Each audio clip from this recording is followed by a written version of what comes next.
आपके साथ मैं हूं लावनी विनीत। आप देख रहे हैं आशाओं का बजट। सुबह से ही हम लगातार इस बजट पर अपनी तमाम विश्लेषण आपके सामने रखने की कोशिश कर रहे हैं, खास मेहमानों के साथ, क्योंकि ये बजट बहुत खास था। ये बजट आत्मनिर्भर भारत का बजट था। ये बजट किसानों को रिझाने का बजट था। ये बजट आम से लेकर खास तक की जेब को थोड़ा सा भारी करने का बजट था, ऐसा मैं कह रही हूं।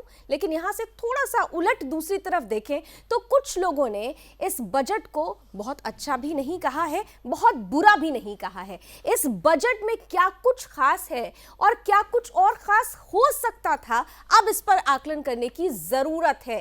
क्या 11% की विकास दर ये छू पाएगा? क्या वाकई जो माहौल इस वक्त भारत में चल रहा है, उस माहौल में भारत बढ़ती हुई अर्थव्यवस्था की उस दर को छू पाएगा जिसकी उम्मीद, जिसका सपना इस बजट में दिखाई दे रहा है? ये तमाम सवाल हैं, सुबह से ही उमड़ घुमड़ हो रहे हैं। जब से वित्त मंत्री निर्मला सीतारमण ने ये बजट प्रस्तुत किया, तीसरी बार उन्होंने ये बजट प्रस्तुत किया, और इस बजट को उन्होंने कहा था कि 100 सालों में भी ऐसा बजट नहीं आया जो इस बार सामने आने वाला है। तो क्या जो उन्होंने कहा वो पूरी तरह से जनता की कसौटी पर खरा उतर रहा है? चलिए इन्हीं सबका तो विश्लेषण करना है। विश्लेषण शुरू करें। आज के खास मेहमानों से आपका परिचय कराऊं उससे पहले, क्योंकि 2021 का बजट है, इसलिए 21 पॉइंट्स में इस 2021 के बजट को जरा समझने की कोशिश करते हैं। तो 2021 में जरा 21 पॉइंट्स में समझते हैं। इनकम टैक्स स्लैब या टैक्स रेट में कोई बदलाव नहीं हुआ है, जिसे लेकर मध्यम वर्ग में बहुत सारे सवाल हैं, बहुत चिंताएं हैं, क्योंकि पेंडेमिक काल में सबसे ज्यादा हिम्मत मध्यम वर्ग की ही टूटी थी। दूसरी तरफ देखिए, ऑटो पार्ट्स पर ड्यूटी बढ़ी है, गाड़ी खरीदना महंगा होने वाला है। हर किसी का सपना होता है गाड़ी खरीदना, लेकिन यहां तो थोड़ी परिस्थिति बदल रही है। इस परिस्थिति को कैसे सामंजस्य बैठाएंगे? तीसरी तरफ हेल्थ बजट में बार बार हमने बजट आने से पहले भी कहा कि हेल्थ सेक्टर में बहुत महत्वपूर्ण ध्यान देने की जरूरत है, और ऐसा ही सरकार ने किया है। हेल्थ बजट 137% बढ़ाया गया है। हेल्थ इंफ्रा के लिए अलग अलग योजनाएं भी तैयार की जा रही हैं, खास तौर से कोरोना को देखते हुए। कोरोना वैक्सीन को लेकर जो विपक्ष लगातार कह रहा था कि मुफ्त में वैक्सीनेशन होना चाहिए, लीजिए सरकार ने सामने रख दिया। वैक्सीन के लिए 35,000 करोड़ रुपए का फंड इस बजट में आवंटित किया गया है। इसके अलावा देखिए, अब गाड़ी खरीदना भले ही थोड़ा महंगा हुआ हो, लेकिन घर का सपना इस बार पूरा हो सकता है, क्योंकि होम लोन के ब्याज पर 1 साल के लिए एक्स्ट्रा छूट बढ़ा दी गई है। सरकारी खर्च बढ़ने से रोजगार की बात चल रही है, लेकिन क्या ऐसा हो पाएगा? बार बार ये सवाल जहन में आता है। समझेंगे अपने यहां पर खास मेहमानों से, लेकिन थोड़ा और पॉइंट्स पर आगे बढ़ते हैं। 15,000 आदर्श स्कूल बनाने की बात की गई है। नई शिक्षा नीति को पूरी तरह से अमली जामा पहनाना है, और इसीलिए एजुकेशन सेक्टर में भी बहुत खास कदम उठाए गए।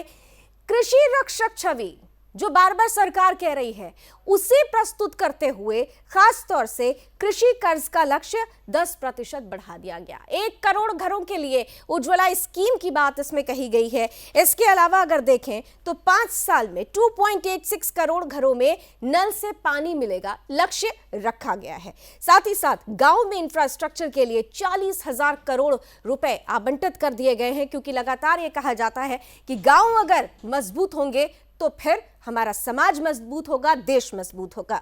चुनावी राज्यों के लिए सौगात भी दी गई है। खास तौर से अगर हम बात करें तो बंगाल, केरल, असम, इन तमाम जगहों पर, जहां पर तमिलनाडु, जहां पर चुनाव होने हैं, उनके लिए खास बजट में प्रावधान किए गए हैं। इंश्योरेंस में विदेशी निवेश को 49% से बढ़ाकर 74% कर दिया गया है। इसके साथ ही साथ 20 करोड़ तक टर्नओवर वाली कंपनी अब छोटी कहलाने वाली है। पुरानी गाड़ियों के लिए स्क्रैप पॉलिसी की भी व्यवस्था कर दी गई है इस बजट के जरिए। साथ ही साथ इंफ्रास्ट्रक्चर की फाइनेंसिंग के लिए भी अलग से संस्थान बनाने की बात इस बजट में सामने आई है। 2023 तक रेल लाइंस का 100% इलेक्ट्रिफिकेशन, इस पर जोर दिया गया है। पब्लिक ट्रांसपोर्ट के लिए 11,000 करोड़ रुपए आवंटित किए गए हैं। डिफेंस बजट में भी खास तौर से अगर देखें तो बहुत कम है, लेकिन फिर भी उसे भूला नहीं गया है। 0.9% इसमें इजाफा किया गया है। पहली बार अगर इस बार के बजट की हम 21 पॉइंट्स महत्वपूर्ण देख रहे हैं तो पेपरलेस बजट, मैं तो इसे कहूंगी डिजिटल इंडिया का डिजिटल बजट था ये, और निर्मला सीतारमण जी का सबसे छोटा बजट भाषण इसे बताया जा रहा है। तो 21 पॉइंट्स में हमने समेटने की कोशिश की कि ये जो 2021 का बजट है वो अर्थव्यवस्था में कैसे जान डालने वाला है। अब जान डालेगा या फिर बेजान करने वाला है, क्योंकि प्रधानमंत्री नरेंद्र मोदी ने यह साफ कहा है अपने वक्तव्य में, जान है और जहान है, दोनों बातों का ही जिक्र किया है और स्पष्ट रूप से कहा है कि एक ऐसा बजट है जो दुनिया को बताएगा कि आत्मनिर्भरता किसे कहते हैं और कैसे बनते हैं आत्मनिर्भर। चलिए, 3 खास मेहमान इस वक्त मेरे साथ स्टूडियो में जुड़ चुके हैं इस बजट को ज्यादा अच्छे से आपको समझाने के लिए। मेरे साथ इस वक्त जाने माने इकोनॉमिस्ट आकाश जिंदल जी हैं स्टूडियो में, बहुत बहुत स्वागत। मेरे साथ इस वक्त अंतरिक्ष ग्रुप के चेयरपर्सन राकेश यादव जी हैं। राकेश जी, आपका भी बहुत स्वागत। साथ ही साथ हमारे साथ जुड़ रहे हैं उत्तर प्रदेश लघु उद्योग भारती के अध्यक्ष जनक भाटिया जी। जनक जी, आपका भी बहुत बहुत स्वागत। और मेरे साथ इस वक्त जाने माने सेफोलॉजिस्ट भी हैं और इकोनॉमिस्ट भी हैं डॉक्टर SK दत्ता जी। आपका भी दत्ता साहब बहुत बहुत स्वागत। मैं फर्स्ट कमेंट और एक कमेंट सबसे पहले आप सभी से लेना चाहूंगी। जिंदल साहब, आपके साथ ही शुरुआत करते हैं। अर्थव्यवस्था में जान डालने वाला बजट ये कहा जा रहा है, जान पड़ गई है? बिल्कुल जान पड़ गई है, और मेरे अंदर तो बहुत जान पड़ी है। तब से बैक टू बैक शोज कर रहा हूं, बिना खाना खाए हुए यहां आके चाय पी है। अर्थव्यवस्था में जान कैसे पड़ी है? 11% जीडीपी ग्रोथ। लावनी जी, आप तो बहुत डिटेल नॉलेज रखती हैं। इंडिपेंडेंस के बाद this is the highest GDP growth which we would be chasing, और 2 साल के बाद हमारी इकोनॉमी फास्टेस्ट ग्रोइंग इकोनॉमी होगी मेजर इकोनॉमीज में। और देखिए कितनी बढ़िया लैंग्वेज है, कितनी मोटिवेटिंग लैंग्वेज है, वी शेप्ड रिकवरी। और ऑलरेडी वी शेप्ड रिकवरी के इंडिकेशन दिख रहे हैं। आज देखिए 1,20,000 करोड़ का जीएसटी कलेक्शन, उससे पहले 1.15 लाख करोड़ का जीएसटी कलेक्शन। दिवाली के बाद कार सेल्स जूम कर रही हैं। रियल एस्टेट प्राइसेस गुड़गांव में, चंडीगढ़ के साथ मोहाली में, बॉम्बे में जूम कर रही हैं। एफडीआई बढ़ रही है। और बजट में देखिए सबसे अच्छी चीज, इतनी तकलीफ होने के बाद, इतनी घबराहट होने के बाद, मैं इनफैक्ट बजट की एक्सपेक्टेशन पे बैक टू बैक शो कर रहा था कई दिनों से, सब जगह कहा जा रहा था कोरोना सेस लगेगा, किसी के ऊपर कोई अतिरिक्त भार नहीं डाला गया। सबसे बड़ी चीज ये है, क्योंकि आम आदमी की बैलेंस शीट में तकलीफ थी तो सरकार की बैलेंस शीट में भी तकलीफ थी, तब भी क्रिएटिविटी, इनोवेशन इस तरीके से यूटिलाइज की गई है कि लोगों को अब दिख रहा है there would be lots and lots of job. Lavani ji, अगर आपको बताऊं, इस देश की समस्या के तालों की अगर एक कुंजी है तो वो है जॉब जनरेशन। अब जिस तरीके से इंफ्रास्ट्रक्चर में पैसा लगाया गया है, चाहे NHAI हो, चाहे मेट्रो हो, चाहे रेलवे हो, चाहे इंफ्रास्ट्रक्चर हो, इससे बहुत सी जॉब जनरेट होंगी। जॉब जनरेट होंगी तो वन मैन, तो लोग के जेब में पैसा आएगा, people would go and spend that money. One man expenditure is 50 other people's income. तो इससे क्या होगा? जीडीपी बढ़ेगी, जीएसटी कलेक्शन बढ़ेगा, इनकम टैक्स कलेक्शन बढ़ेगा, डेफिसिट कम होगा और देश तरक्की की राह पे चल पड़ेगा। तो मेरे हिसाब से तो 10 सेकंड और लूंगा। बहुत डिफिकल्ट सिचुएशंस में फाइनेंस मिनिस्टर साहिबा ने एक बहुत बढ़िया एक प्रैक्टिकल बजट दिया है। लोग मुझे कॉलर्स पूछ रहे हैं तब से अलग अलग शो पे कि ये क्यों नहीं मिला, ये क्यों नहीं मिला।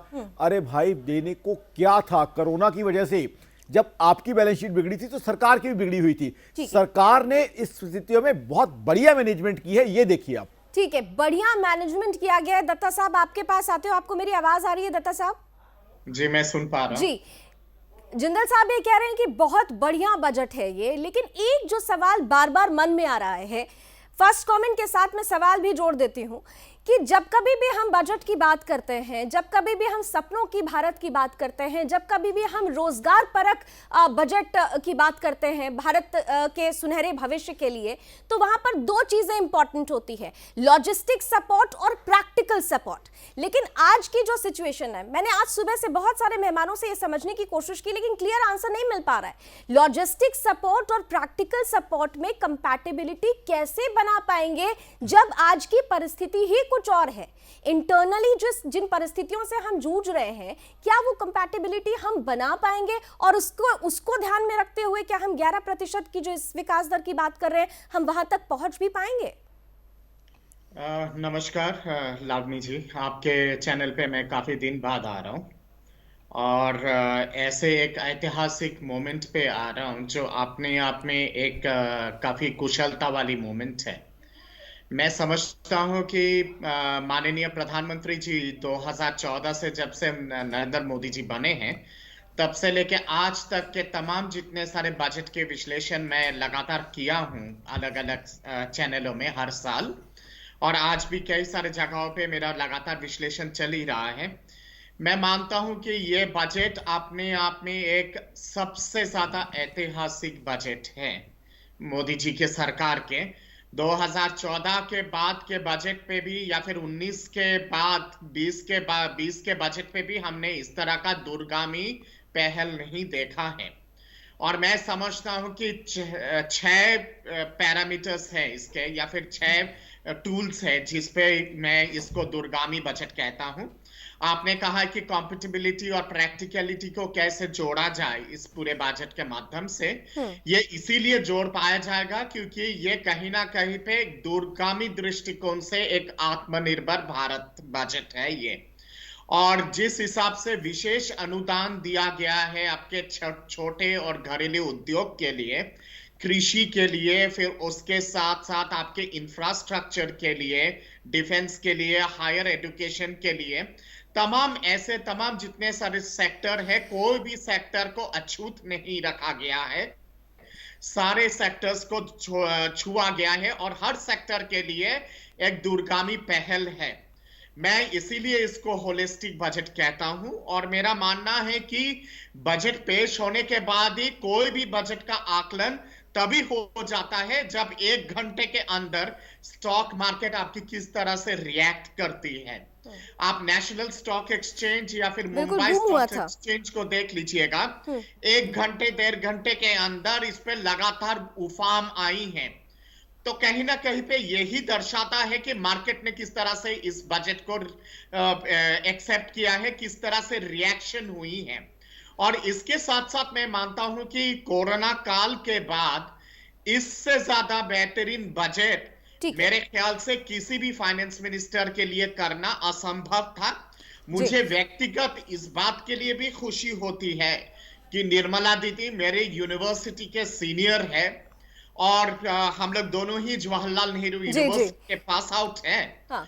तो कहीं ना कहीं पे मुझे व्यक्तिगत तौर पे भी ये खुशी मिलती है। आपने व्यक्तिगत खुशी तो बताई, लेकिन ये जो खुशी थी मुझे लगता है जनक भाटिया साहब आपके पास आते हुए खुशी आम आदमी के चेहरे पर ज्यादा आनी चाहिए थी। मैं बार बार कह रही हूँ, बजट को सारे लोग एनालाइज कर रहे हैं, 10 में से कोई 8 दे रहा है, कोई 9 दे रहा है, लेकिन जब आप मैंगो पीपल के पास पहुंचते हैं वो कहते हैं कि हमारी स्पेंडिंग पावर बढ़नी चाहिए थी, हमें इतना तो मिल जाए कि हम सेविंग कर सके, तब हम मार्केट में उतरेंगे। मार्केट को आपने बूम कर दिया, इंफ्रास्ट्रक्चर को आप बढ़ा देंगे, रोजगार होगा, सब कुछ होगा, लेकिन ये होगा अभी वर्तमान की जो परिस्थिति है उससे जूझता हुआ व्यक्ति क्या करेगा? जब आप एक तरफ कह रहे हैं कि हमने कोई टैक्स स्लैब नहीं बढ़ाया, हम सिर्फ रीस्ट्रक्चरिंग कर रहे हैं, दूसरी तरफ आप देखिए सेस बढ़ रहा है, तो इधर पे अगर हल्का किया तो इधर वाली पॉकेट पे तो भारी कर दिया है। मैं बार बार इस चीज को आप सभी से समझना चाहती हूँ क्योंकि आम आदमी बहुत ज्यादा कंफ्यूज है, उसको ये समझ में नहीं आ रहा है कि ये एक गोल्डन बजट है। जनक जी धन्यवाद। सबसे पहले तो मैं कहूँगा कि हम लोग उद्यमी हैं, लघु उद्योग भारती एक छोटे उद्योगों का संगठन है और मैं उनको रिप्रेजेंट करता हूं। और बड़ा अच्छा है आज मुझे सुदर्शन चैनल ने मुझे बुलाया, मैं आप सबका धन्यवाद करता हूं। देखिए, कोरोना काल और 140 करोड़ लोगों के बीच में जब आज पूरा यूरोप अपने आप में त्रस्त है, इस प्रकार का बजट बनाना ही एक बहुत बड़ी चुनौतीपूर्ण काम है। इसमें हमारे वित्त मंत्री जी ने जो संतुलन बनाकर जिस प्रकार से यह बजट बनाया है, वास्तव में ये प्रशंसनीय कार्य है। मेरे हिसाब से अगर देखेंगे तो इंफ्रास्ट्रक्चर के लिए सरकार ने बहुत प्रयास किया, चाहे वो मेट्रो रेल है, चाहे वो डेडिकेटेड फ्रेट कॉरिडोर है या नेशनल हाईवेज हैं, सरकार ने पूरा उस पर स्पेंडिंग की है। उसके बाद सरकार ने ये भी कोशिश की है कि आम आदमी को निडर बनाए, इसीलिए सरकार ने कहा कि 3 साल के बाद कोई केस नहीं खोला जाएगा 6 साल से और अपनी सरकार को कहा कि आम आदमी को कहा कि आप अपने आप सरकार को जो टैक्स हैं वो दीजिए और ईमानदारी से दीजिए और आगे बढ़िए। इसके अतिरिक्त जो सरकार ने सबसे बड़ी बात की, जो इंपोर्ट है वो केवल रॉ मटेरियल के लिए रखी। जो आत्मनिर्भर भारत की कल्पना है वो इस बजट में प्रदर्शित हो रही है।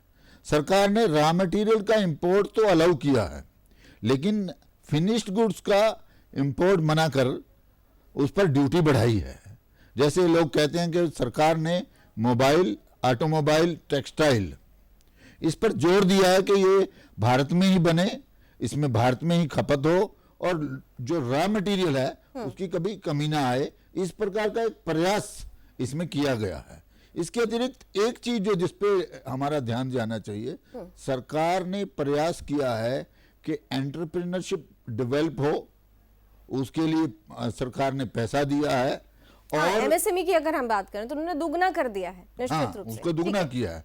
और इसके अतिरिक्त ऐसे एवेन्यूज खोले हैं जैसे नेशनल रिसर्च फेडरेशन, ये बनाई उसने, 50,000 करोड़ रुपया दिया है ताकि जो टेक्नोलॉजी आइटम्स बाहर से हम लाते हैं उसका यहाँ पर अपना डेवलपमेंट शुरू हो। और उसमें जो आर्टिफिशियल इंटेलिजेंस है, जो मशीन लैंग्वेज है, उसके ऊपर सरकार का ध्यान है। इसलिए युवाओं को प्रेरित करने के लिए सरकार ने ये 2 सब्जेक्ट्स को विशेष रूप से रखा है। ठीक है, राकेश यादव जी का भी कमेंट जल्दी से ले लेते हैं क्योंकि रियल एस्टेट को सबसे ज्यादा नुकसान हुआ था जब पेंडेमिक के ड्यूरेशन में हमने देखा। राकेश यादव जी, खुश हैं आप इस बजट से? क्योंकि रियल एस्टेट के लिए भी अब जो गोल्डन गेट था, मैं बार बार कह रही हूँ, वो खुल गया है। सबसे पहले तो मैं आपको ये बताना चाहूँगा, किसी भी देश को प्रगति के लिए, आत्मनिर्भर बनाने के लिए हाईवे,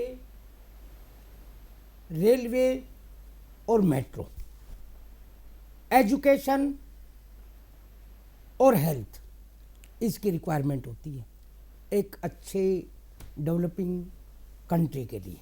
हम उसकी तरफ बढ़ रहे हैं। ये बजट आपको इंडिकेट कर रहा है कि हम उस रास्ते पर चल रहे हैं। दूसरा, इस बजट के अंदर एक पॉजिटिव पॉइंट है कि आज हमारी इंडस्ट्रीज कहीं ना कहीं दिक्कत में थी। इंफ्रास्ट्रक्चर जब डेवलप होगा, इंडस्ट्रीज को काम मिलेगा। इंडस्ट्रीज को काम मिलेगा तो आम आदमी को रोजगार मिलेगा, जो कि आज लोग कहते थे कि जी कोरोना काल के अंदर बेरोजगारी इंक्रीज हुई है। ये बजट एक्चुअली के अंदर एक ऐसा बजट है कि जिसके अंदर आम आदमी से लेकर उच्च आदमी, इंडस्ट्रियलिस्ट, सभी के लिए का ध्यान रखते हुए बनाया गया है। रहा कुछ लोगों की, जैसे आपने बताया, कुछ लोगों ने कहा इनकम टैक्स का, देखिए आज इनकम टैक्स का बेनिफिट या वो महत्व नहीं है। हम एक ऐसे भारत बनाना चाहते हैं, इसके अंदर कहीं भी ज़्यादा सब्सिडी या उस तरह की बातें नहीं कही गई हैं। इस बजट के अंदर क्रिएशन की बातें हुई हैं। आज हम इस बजट को देखते हुए क्या सोचते हैं, जब इंफ्रास्ट्रक्चर के अंदर पेमेंट आती है, लोगों को रोजगार मिलता है, तो घर की रिक्वायरमेंट होती है। तो इस बजट के अंदर जो रियल एस्टेट के लिए एक रिक्वायरमेंट होती है वो आपको सारी फुलफिल कर रहा है। उसके साथ साथ आपके हाईवे अच्छे होंगे, आपका जो समय लगता है, सपोज आपको 4 घंटे लगते हैं, हाईवे अच्छा होगा तो आपका 2 घंटे में वही सामान पहुंचेगा। उससे आपका समय सेव होगा, प्लस आपका जो भी ट्रांसपोर्टेशन एक्सपेंसेस हैं वो आपके कम आएंगे। ठीक है, लेकिन यहाँ पर देखिए जिंदल साहब, आपके पास आते हुए कि सब तरीके से अगर देखें, आप सब लोग कह रहे हैं कि ये बहुत ही बूस्ट करने वाला बजट है, बूस्ट करेगा भी, लेकिन यहाँ पर चैलेंजेस बहुत ज़्यादा हैं। मैं इसलिए बार बार, कुछ बहुत सारे लोगों को ये लगेगा कि मैं नेगेटिव क्वेश्चन क्यों कर रही हूँ, लेकिन as a layman, as a common person, मैं ये जानना चाहूँगी कि अगर जो परिस्थिति वर्तमान में है, आप ये कहते हैं कि टैक्स स्लैब नहीं बढ़ाया, रीस्ट्रक्चरिंग हुई है, इस रीस्ट्रक्चरिंग में आम आदमी के लिए जो एक्सपेक्टेशन थी, जो सबसे ज़्यादा मिडिल क्लास फैमिली की बात कर रही हूँ, जिसकी सबसे ज़्यादा हिम्मत टूटी थी, अभी ये देख रहे हैं हम कि आप अगर कृषि सेस बढ़ाते हैं, पेट्रोल डीजल की कॉस्टिंग कहाँ पहुँच रही है, उसको लेकर कुछ भी नहीं हो रहा है। अभी हम देख रहे हैं कि गर्मी आएगी, कॉटन के कपड़े ही लोग खरीदना चाहेंगे, लेकिन वहाँ पर कॉटन के कपड़ों पर भी देखिए किस तरह से दाम बढ़ रहा है सेस की वजह से, दालों के दाम बढ़ जाएंगे सेस की वजह से। तो एक तरफ तो आप ये कहा जा रहा है कि कुछ नहीं किया गया है, नॉर्मल किया गया है, लेकिन दूसरी तरफ सेस भी लगाकर ये बार बार ये जो सामंजस्य बिठाने की बात है, ये कैसे होगा? आप वी शेप की बात कर रहे हैं, मैं के शेप की बात करूंगी कि जो बढ़ रहा है वो बढ़ रहा है, जो नीचे जा रहा है वो नीचे जा रहा है, तो इसमें तो डिफरेंस होना चाहिए ना। I am very happy to hear this quality question, K shape recovery और वी शेप रिकवरी। बहुत बढ़िया लगता है जब इस तरह के क्वालिटी क्वेश्चन पूछे जाते हैं। देखिए, सबसे पहली बात, जैसे कि मेरे मित्र डॉक्टर दत्ता ने कहा कि ये कोरोना के समय का दी बेस्ट बजट होगा, सबसे पहले तो ये मानता हूँ। अब आपके जो स्पेसिफिक क्वेश्चन है, सबसे पहले एड्रेस करते हैं हम सेस को। एग्रीकल्चर सेस या जो है वो लगाया गया, जो भी सेस लगाया गया अभी, साथ ही साथ पेट्रोल और डीजल की प्राइसेस जो है वो बढ़ने नहीं दी गई। पेट्रोल और डीजल की प्राइसेस वहीं पे है, उतनी एक्साइज ड्यूटी रिड्यूस की गई, यानी कॉमन मैन के लिए पेट्रोल डीजल कहीं भी कॉस्टली नहीं हुआ। इस तरह की अरिथमेटिक उसके लिए इस्तेमाल की गई है कि उसके ऊपर बोझ ना पड़े। सर 89 रुपीज हो गया है। नहीं, कॉस्टिंग अगर आप देख लें। एक मिनट, आज के जो आप सेस की बात कर रही हैं वो मैं क्लैरिफाई कर दूं, जितना सेस लगाया गया है उतना एक्साइज कम कर दिया गया है, तो एग्जैक्टली सर्जिकली उतनी अमाउंट का एक्साइज कम किया गया है। इसलिए पेट्रोल डीजल आज के सेस के बाद एक भी पैसा उस सेस के कारण नहीं बढ़ा है, उतना एक्साइज में रिडक्शन कर दी गई है। आम आदमी के ऊपर उसका बिल्कुल भी बोझ नहीं पड़ा है। अब आ जाइए बात आपने जो कही मिडिल क्लास की। मिडिल क्लास को सबसे ज़्यादा क्या रिक्वायरमेंट है? जॉब्स की। मेरे हिसाब से तो कंट्री को चाहिए थी 3 चीज़ें, जॉब्स एंड जॉब्स। अब NHAI के अंदर इतनी एलोकेशन सरकार कर रही है, उसके अंदर फॉरेन डायरेक्ट इन्वेस्टमेंट आएगी, उसके अलावा मेट्रो के ऊपर एक्सपेंडिचर हो रहा है, इंफ्रास्ट्रक्चर के ऊपर एक्सपेंडिचर हो रहा है। इन सब से क्या होगा? जॉब क्रिएशन होगी। तो ये जॉब क्रिएशन मिडिल क्लास को सबसे ज़्यादा अगर पूछें तो जॉब्स, क्योंकि अगर इनकम बढ़ जाएगी तो अगर हल्का फुल्का खर्चा भी बढ़ा हुआ है तो उसको अब्जॉर्ब कर लेगी। देखिए, कोरोना एक देश के लिए बीमारी का समय रहे, बीमारी के समय घर का खर्चा थोड़ा बढ़ जाता है, बट तो this is not a short term process नहीं है, ये एक लॉन्ग टर्म प्रोसेस है। अभी अगर देखें तो बीता साल गया है, अगर आप देखें तो 10 महीने जो जिस तरह से बीते, अब थोड़ा थोड़ा हमने रिकवर करना शुरू किया, उन 10 महीनों की भरपाई कैसे होगी, ये बड़ा महत्वपूर्ण है। और उससे भी उलट आप देखिए कि अभी जिस तरह से किसान आंदोलन चल रहा है, 3500 करोड़ रुपए का रोजाना घाटा हुआ है। 67th डे अगर जोड़ लें, इस तरह से अगर आप कैलकुलेट करिए तो जितना घाटा हुआ तो किससे लिया जाएगा, वो कैसे एडजस्ट करेंगे? देखिए, पहली बात, आपने कहा 10 महीने नुकसान हुआ है, मानता हूँ नुकसान। मैं कहता हूँ कि 23 मार्च से लेके दिवाली तक नुकसान हुआ है, लेकिन दिवाली के बाद बाउंस बैक और इंडियन इकोनॉमी की रेजिलियंस दिखनी शुरू हो गई है। उससे उस समय से कार सेल्स अच्छी हो रही हैं, रियल एस्टेट प्राइसेस बढ़ रही हैं, FDI अच्छा हो रहा है। एक और खुशखबरी बता दूँ, उसी वक्त में इंडियन इकोनॉमी दोबारा से 5th लार्जेस्ट इकोनॉमी बन गई है। UK से हम ऐड हैं, फ्रांस से हम ऐड हैं। GST कलेक्शन आज डेटा है 1,20,000 करोड़ का। FDI बहुत अच्छी आई है, सेंसेक्स 50,000 टच कर चुका है। तो ऑलरेडी रिकवरी का बेस बनना शुरू हो चुका है, रिकवरी हो रही है।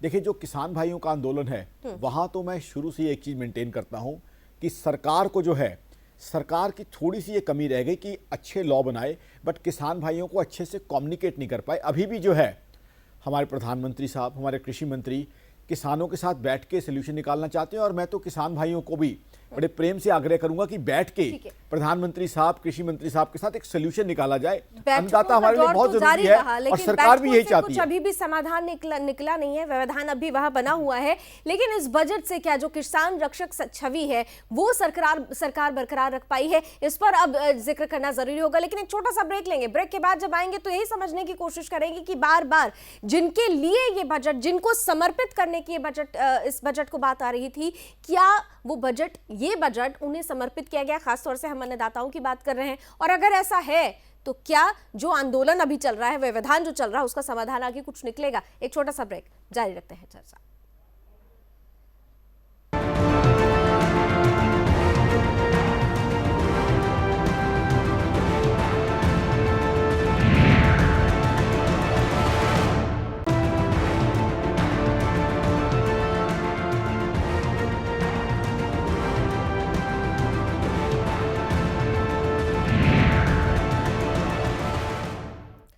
कोरोना काल के बाद जो ये बजट सामने आया उसे आर्थिक रूप से सुरक्षा कवच कहा जा रहा है। सुरक्षा कवच देश के लिए, सुरक्षा कवच यहाँ के लोगों के लिए, खास तौर से आत्मनिर्भर भारत की संकल्पना को धरातल पर उतारने के लिए। लेकिन बहुत सारे सवाल हैं जिनका जवाब अब आकलन में ढूंढना पड़ रहा है, क्योंकि चुनौतियां बहुत ज्यादा हैं। एक बार फिर से जरा पैनलिस्ट के पास वापस लौटते हैं और ब्रेक के बाद आप चारों का स्वागत करते हुए, दत्ता साहब, ब्रेक से पहले मेरा सवाल आपसे था कि ठीक है, तमाम तरीके से आप सभी कह रहे हैं कि बहुत अच्छा बजट है, लॉन्ग टर्म बजट है, दूरगामी दूरदर्शिता इसमें नजर आती है। लेकिन इस दूरदर्शिता में मैं बार बार कह रही हूं, माहौल देखते हुए हमने ये कहा कि इस बार का बजट भी किसानों को समर्पित रहेगा। कृषि रक्षक की जो भूमिका है वो सरकार निभाने की कोशिश करेगी। लेकिन देखिए, बजट आने के बाद भी किसान खुश नजर नहीं आ रहे, जबकि ये देखा गया, उन्होंने बार बार हम लोगों ने सुना कि वित्त मंत्री ये कहती हैं कि आप देखिए एमएसपी किस तरह से बढ़ा दिया गया, कितना दिया गया, 1.5 गुना ज्यादा कर दिया गया, उसके बावजूद भी वो खुश नहीं है।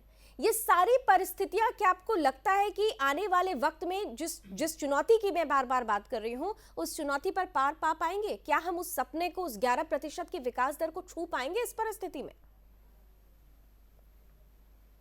आपका सवाल जो है वो बहुत ही सटीक है और उचित भी है, और मौजूदा माहौल को ध्यान में रखते हुए है इन सब चीजों पे आकलन और गौर करने की बहुत आवश्यकता है।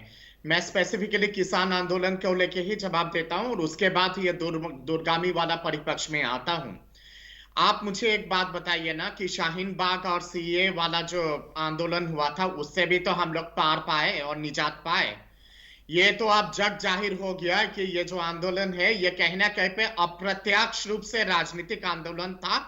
अब ये प्रत्यक्ष रूप से साबित हो चुका है, क्योंकि विपक्ष के तमाम नेताओं का जो जमावड़ा हो रहा है, चाहे वो राकेश टिकैत जी के धरना प्रदर्शन पे या फिर दूसरे जगहों पे, इससे तो सीधा समझ में आ रहा है कि ये मोदी विरोधी आंदोलन है और इसको राजनीतिक परिपक्ष में ही इसको हैंडल किया जाएगा।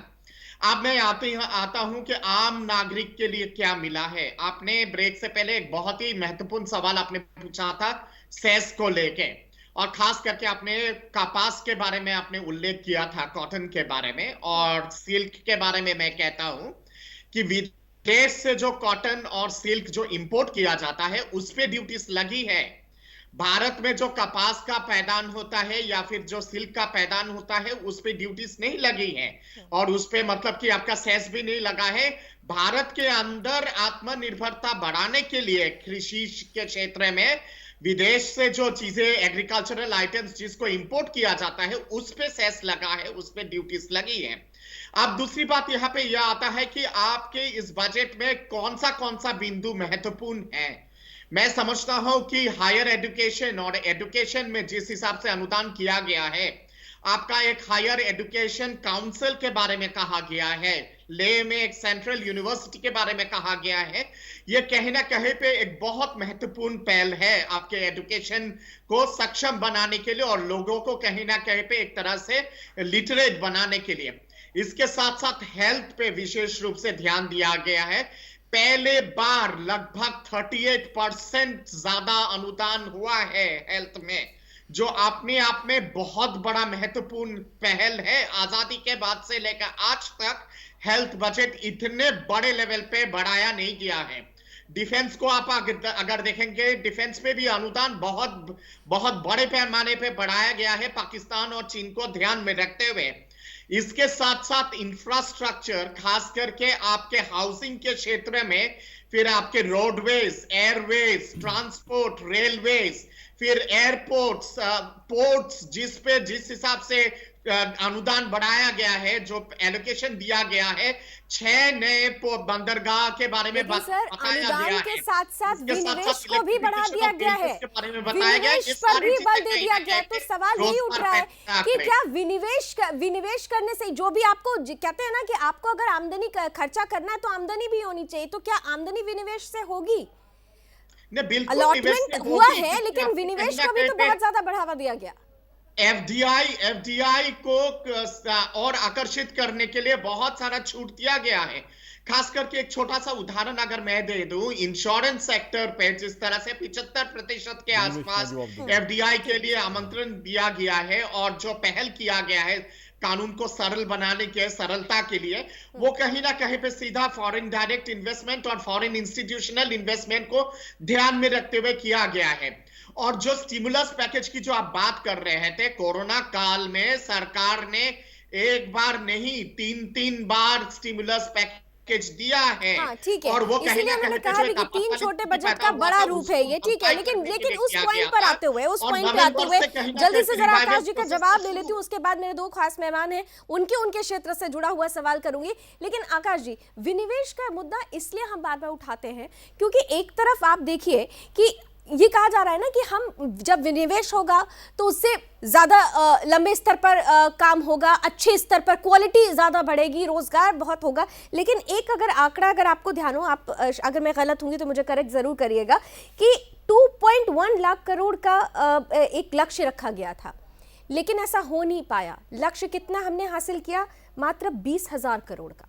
तो जब हम पहले ही अपना लक्ष्य नहीं प्राप्त कर पाए हैं, फिर हमने नए तरीके से लक्ष्य रख दिया, वही बात रिपीट कर दी, कैसे ये सारी चीजें पॉसिबल हो पाएगी? बहुत दोनों क्वालिटी क्वेश्चन है, सिस्टमेटिकली जवाब दूंगा। विनिवेश यानी कि डिसइन्वेस्टमेंट, यानी सरकारी कंपनियों का कुछ हिस्सा बेचना। सबसे पहले एलआईसी पे आते हैं। एलआईसी में आईपीओ के द्वारा शेयर बेचे जाएंगे। कितनी बढ़िया इकोनॉमिक इंजीनियरिंग है। यहाँ पे डिसइन्वेस्टमेंट ये नहीं हो रही कि किसी पर्टिकुलर इंडस्ट्रियल ग्रुप को एलआईसी का मालिक बनाया जाए या उसको एक बड़ा स्टेक दे दिया जाए। यहाँ पे क्या किया गया है, एलआईसी किसकी कंपनी है? सरकार की, यानी कि आम आदमी की। अब आम आदमी का माल आम आदमी को ही बेचा जाएगा। उसको 100 शेयर, आपको 100 शेयर, मेरे को 100 शेयर, बाकी लोगों को 100 शेयर दे जाएंगे। यानी आम आदमी का माल, आम आदमी के शेयर आम आदमी के पास ही जाएंगे। तो कहीं भी जो है किसी प्राइवेट बड़े कॉर्पोरेट या इंडस्ट्रियलिस्ट को कंट्रोलिंग स्टेक आपने ट्रांसफर नहीं किया, सरकार के पास रिक्वायर्ड पैसा आ गया। दूसरा, मैं फर्मली बिलीव करता हूं Lavani ji, government doesn't have any business to be in business. आज वर्ल्ड की आप सबसे सक्सेसफुल इकोनॉमी लगाइए अमेरिका, वहाँ सारा बिजनेस प्राइवेट सेक्टर के हाथ में है। हिंदुस्तान में हमारा एक्सपीरियंस है, प्राइवेटाइजेशन से एफिशिएंसी बढ़ी है, प्राइवेटाइजेशन से प्रॉफिट बढ़े हैं, प्रॉफिट बढ़ते हैं तो रोजगार बढ़ता है, टैक्सेशन कलेक्शन बढ़ता है, तो प्राइवेटाइजेशन को क्यों ना लाया जाए, तो डिसइन्वेस्टमेंट क्यों ना की जाए। जब आज दुनिया की रीति है, जितनी दुनिया की सक्सेसफुल इकोनॉमीज़ हैं वो प्राइवेटाइजेशन की तरफ बढ़ रही हैं। अमेरिका हमारे सामने सबसे बड़ी एग्जांपल है। तो प्राइवेटाइजेशन की तरफ बढ़ना और डिसइन्वेस्टमेंट करना तो एक सिस्टम है, ताकि उससे क्या होगा, डिसइन्वेस्ट करेगी सरकार तो सरकार के पास रिलीफ के लिए पैसा आएगा। और एक चीज ऐड ऑन करूंगी, आप जब बार बार यूएस का जिक्र कर रहे हैं तो मैं कहूंगी ना, वहां का माहौल अलग होता है। हमारे यहाँ बहुत सारे कंपल्शंस हो जाते हैं। हमारे तो सबसे पहले, मैं कंपल्शन की बात कर रही हूँ, कंपल्शन ये हमारे यहाँ तो पहले उस पर विरोध शुरू हो जाता है, पॉलिटिकल जो स्टेटमेंट आने लगते हैं, माहौल को लेकर बात होने लगती है, बहुत सारी चीजें हो जाती है। तो परिस्थितियों का भी तो अंतर है सर। तो वही तो कह रहा हूं मैं, वही तो आकाश जिंदल जैसे लोगों की ड्यूटी है कि जनता से संवाद करके वो चीज़ क्लैरिफाई की जाए। सरकार की ही नहीं, मेरे जैसे लोगों की भी ड्यूटी है। मेरी ऑर्गेनाइजेशन akashjindal.in जनता से लगातार संवाद रखती है। विरोध होता है, लेकिन विरोध के बावजूद सही चलना, एक सही राह पे चलते रहना, वही तो एक अच्छी सरकार की निशानी है कि चाहे विरोध है, लेकिन अगर कोई चीज़ लॉजिकल है तो उस लॉजिकल चीज़ को परस्यू किया जाए। आज देखिए, कोरोना के वैक्सीन के लिए 35,000 करोड़ रुपया, जिससे लोगों की जानें बचाई जाएंगी, वो कहाँ से आएगा पैसा? अगर डिसइन्वेस्ट करके वो पैसा आ जाता है, जिससे कोरोना का वैक्सीन हम सब लोगों को लगाए थे। हम सब जानते हैं कि रूरल इंडिया में हमारे बहुत से ऐसे बीपीएल भाई बहन हैं जो उस टीके की कीमत नहीं दे सकते। तो ऐसे में 35,000 करोड़ से उन सबको हम जो है जिंदगी बचा लेते हैं। जिंदगी से ज़्यादा कीमती तो कोई चीज़ नहीं, सबसे बड़ा एसेट तो वो है। तो डिसइन्वेस्ट करके अगर वो पैसा आ जाता है तो उसमें क्या दिक्कत है? और प्राइवेट सेक्टर उस बिजनेस को मैनेज करता है। अच्छा, फिर देखिए इंश्योरेंस में फॉरेन डायरेक्ट इन्वेस्टमेंट, और वो भी कितनी बढ़िया, 10 सेकंड और लूंगा, ओनली 74%, 75 नहीं की गई। यानी विदेशी पैसा, विदेशी हिंदुस्तान में पैसा लगाना चाहते हैं। आज प्राइम मिनिस्टर मोदी साहब ने एक बहुत बढ़िया जो है ब्रांड इंडिया की इमेज दुनिया में दिखाई हुई है। उन्होंने बहुत अच्छा रेपो बनाया हुआ है सारी कंट्रीज में, जिसलिए पैसा आ रहा है। तो विदेशी पैसा लगाना चाहते हैं, उस पैसे से रोजगार का सृजन होता है, तो क्या दिक्कत है? ठीक है, विदेशी पैसा लगाना चाहते हैं, लेकिन जनक साहब सबसे बड़ी बात, विदेशी जो पैसा लगाएंगे उससे रोजगार परक परिस्थितियां पैदा होंगी। उससे ज्यादा अगर हम देखें तो हमारे यहाँ, क्योंकि जो बीता कोरोना काल गया है उसमें लघु और मझले जो उद्योग हैं उन पर बल देने की बात की गई। प्रधानमंत्री ने लगातार कहा कि आप खुद जॉब क्रिएटर बनिए। जॉब क्रिएटर बनने के लिए एमएसएमई को स्ट्रांग करना जरूरी था। आज हमने देखा कि 2 गुना ज्यादा, पिछली बार से अगर हम कंपैरिजन कर लें तो 2 गुना ज्यादा इसमें अलॉटमेंट हुआ है। लेकिन सवाल यह है कि लघु और मझले उद्योगों के लिए जब लोन के लिए आदमी बाहर जाता है तो वहां पर बैंक्स पर विश्वास एक महत्वपूर्ण मुद्दा हो जाता है, क्योंकि बहुत सारे ऐसे बैंक्स हैं जो एनपीए सर्कल में आ चुके हैं। स्थिति बुरी हुई थी, लोगों को भरोसा ही नहीं हो पाता। बहुत सारे ऐसे बैंक जिनको मर्ज कर दिया जाता है आम जनता के लिए। मेरे और आप जैसे लोग तो चढ़िए पढ़ लिख कर कुछ समझ लेंगे, लेकिन जो नहीं ज्यादा पढ़े लिखे हैं लेकिन उनके अंदर कौशल है, वो चाहते हैं कि लोन मिले, कुछ परिस्थितियां ऐसी पैदा हो, वो तो समझ ही नहीं पाएंगे। उनको तो लगेगा कि अरे ये तो मर्जिंग हो गया, हम क्या करें, कैसे करें। तो ये जो सामंजस्य है वो कैसे बैठेगा इस बजट के अनुरूप अगर हम देखें तो? बहुत बढ़िया क्वेश्चन है आपका। सबसे पहले तो मैं डिसइन्वेस्टमेंट से शुरू करूंगा। इस कोरोना काल का एक भारत को बहुत बड़ा लाभ हुआ। पूरे विश्व में भारत की एक प्रतिष्ठा बनी है। चाइना के मुकाबले में आप पूरा संसार, पूरा वर्ल्ड इंडिया को अब ट्रस्ट करता है। और उससे मुझे लगता है कि जो डिसइन्वेस्टमेंट में खूब पैसा आएगा, क्योंकि लोग जानते हैं कि भारत के लोग जो है बहुत रिलायबल हैं, हार्ड वर्किंग है, और इस प्रकार से इनकी टेक्नोलॉजी भी है। अब आती है बात, जब हमारे पास इतना पैसा आता है, छोटे और मझोले उद्योगों के लिए सरकार ने क्या किया? एक चीज जो ध्यान देने वाली है, जो सरकार ने सेस बढ़ाया है वो इंडियन आइटम्स पे नहीं बढ़ाया, इंपोर्टेड आइटम पे बढ़ाया। और मैंने जैसे पहले कहा, और दत्ता जी ने भी उस बात को प्रूव किया है, कि जो रॉ मटेरियल है उस पे सरकार ने सेस नहीं लगाया है, फिनिश्ड गुड्स के इंपोर्ट पे सेस लगाया है। यहां पर बनाने के लिए सरकार ने कहा है कि आप मैन्युफैक्चरिंग करिए। और उसके लिए सरकार ने क्या किया कि जो ऐसी चीजें हैं, जैसे हमारे यहाँ कपड़ा बहुत, टेक्सटाइल की बहुत काम है, लेकिन टेक्सटाइल का रॉ मटेरियल इंपोर्ट करने के लिए सरकार ने सेस कम किया है। और फिनिश टेक्सटाइल को, जो कपड़े के सामान है, उसको मंगवाने के लिए सरकार ने सेस को बढ़ाया है। ये एक बड़ी अच्छी पहल है। जो मोबाइल है, एक सबसे बड़ी चीज है, ऑटोमोबाइल है। जैसे हम ऑटोमोबाइल में भी पार्ट्स में कहते हैं कि रेट बढ़ेंगे, पर मुझे नहीं लगता ये जैसे ही इंपोर्ट ड्यूटी बढ़ी है ऐसे ही यहाँ मैन्युफैक्चरिंग बढ़ेगी, ये हमें लाभ होगा। और उससे जो छोटे और मझोले इंडस्ट्री है, जो उद्योग हैं, उनको काम मिलेगा, और उनको काम मिलने से रोजगार बढ़ेगा। अब प्रश्न ये आता है कि छोटे और मझोले उद्योगों में जो फंड्स हैं, बैंक हैं, वो सपोर्ट नहीं करते। मुझे लगता है इसमें भी सरकार जो है बैंकों को काफ़ी प्रेशराइज भी कर रही है, उनके साथ बैठकर सॉल्यूशन भी निकाल रही है। जैसे CGTME स्कीम लाई है कैपिटल गुड्स के लिए, MSME के लिए, जिसमें 2 करोड़ तक विदाउट कोलेक्ट्रल सरकार ने कहा कि बैंक दें उनको, और बैंकों से मांगा जा रहा है कि आपने कितने लोगों को दिया। और मेरे ख्याल में, हम उत्तर प्रदेश में रहता हूँ, तो उत्तर प्रदेश में भी स्टेट लेवल बैंकिंग कमेटी में मैं जाता हूं, तो हर बैंक को ये कहा जाता है कि आप छोटे और मझोले उद्योगों को काम के लिए पैसा दीजिए। इसी के तरह स्टार्टअप के लिए सरकार ने कहा है कि ऐसे पोर्टल बनाए हैं कि आप उस पर अप्लाई कीजिए और आपको उससे पैसा मिलेगा। इस प्रकार की व्यवस्थाएं बनी है। मेरे ख्याल में ये इकोनॉमी के लिए बहुत अच्छा है। आज की डेट में जो देश में इंजीनियरिंग के लिए जो रॉ मटेरियल है, कॉपर को सरकार ने उसकी सेस कम किया, इंपोर्ट ड्यूटी कम किया, स्टील की इंपोर्ट ड्यूटी कम किया। इसी प्रकार से जो रॉ मटेरियल है वो देश में आए, और फिनिश्ड गुड्स अगर जाएगा तो यहाँ के लोगों को, नौजवानों को, इंडस्ट्री को, और उसके साथ इंफ्रास्ट्रक्चर पे पैसा लगाया। लेकिन यहाँ पे मुझे एक चीज जरा जल्दी से समझा दीजिए, क्योंकि आप लोग सभी लोग ये कह रहे हैं कि रॉ मटेरियल पर सेस बढ़ा है, उसके बाद जो चीजें हैं फिनिश्ड पर नहीं बढ़ा है। लेकिन अब एक छोटा सा एग्जांपल हम मोबाइल फोन का ही ले लेते हैं। आज लाइफ विदाउट मोबाइल फोन सोची भी नहीं जा सकती। लेकिन अगर हम ये देखते हैं कि मोबाइल फोन के रॉ पार्ट्स पर तो उसको जब इंक्रीज किया गया है, उस पर ड्यूटी बढ़ा दी गई है, तो जो फिनिश्ड आएगा वो भी तो महंगा ही होगा। लागत से बढ़कर तो निकालेंगे ना, तो वो तो कहीं ना कहीं से महंगा होगा ही होगा। ये कंफ्यूजन कैसे आप दूर कर पाएंगे? जनक साहब, इंडिया में आज की डेट में बहुत सारी मोबाइल फोन मैन्युफैक्चरिंग कंपनीज हो गई हैं, और इंडिया ने उस दूसरे नंबर पर है, वर्ल्ड में दूसरे नंबर पर है मोबाइल मैन्युफैक्चरिंग। उस टेक्नोलॉजी को अडेप्ट कर लिया है, कंसीव कर लिया है, और उस टेक्नोलॉजी को कंसीव करने के बाद उसको पार्ट्स को इंपोर्ट करने की जरूरत नहीं है, यहाँ बनाए वो, इसलिए सरकार ने सेस बढ़ाया। और यहाँ जैसे बढ़ेगा तो यहाँ की इंडस्ट्री को काम मिलेगा, अपने आप वो फिनिश्ड गुड्स भी यहाँ बनेगा। ठीक है, राकेश जी आपके पास आते हुए, क्योंकि आप रियल स्टेट से जुड़े हुए हैं और रियल स्टेट को मैंने शुरू में भी कहा कि बहुत बड़ा नुकसान हुआ था और इस बजट में अफोर्डेबल हाउसिंग की बात की गई। इस बजट में ये साफ साफ कहा गया कि घर का सपना पूरा हो जाएगा, साकार हो जाएगा, रोजगार बढ़ेगा। लेकिन यहाँ पर भी फिर अगर परिस्थिति को देखें, निर्माण की अगर हम बात करें, थोड़ा सा आंकड़ों पे जाते हैं, आप लोग ज़्यादा अच्छे से समझते हैं चीज़ों को, कि अगर हम निर्माण कार्य की ही बात करें तो 2 जो तिमाहियां हमने देखी बीती, अगर हम बात करें तो पहली तिमाही में भी लॉस था -50.3%, दूसरी तिमाही में भी लॉस ही था, बढ़ गया था बट माइनस में ही थे, -8.6%। तो ये जो माइनस वाली स्थिति है उसको प्लस में कैसे लेके आएंगे, ये इंपॉर्टेंट पार्ट है।